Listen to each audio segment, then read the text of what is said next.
Welcome to the PM episode of Toothy Trivia. I'm your host, Emma, and I'm here to help make brushing your teeth for 2 minutes easy.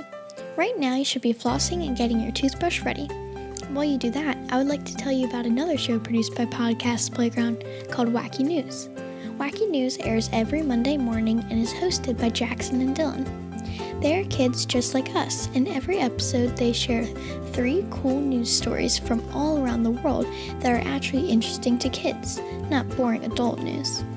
They also have a section just for kid-friendly jokes.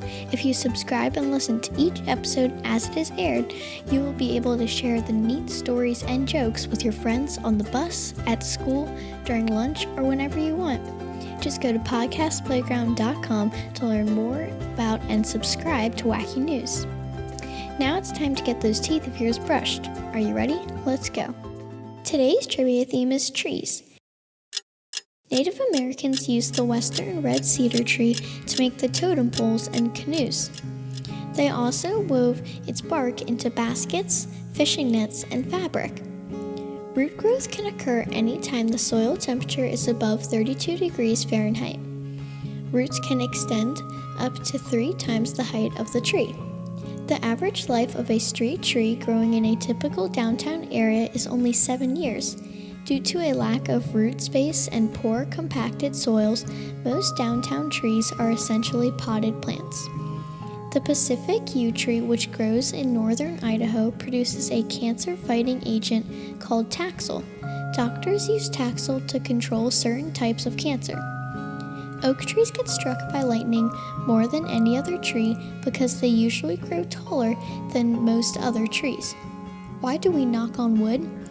It comes from a superstition. People knocked on wood to thank the tree's spirit for granting them a favor.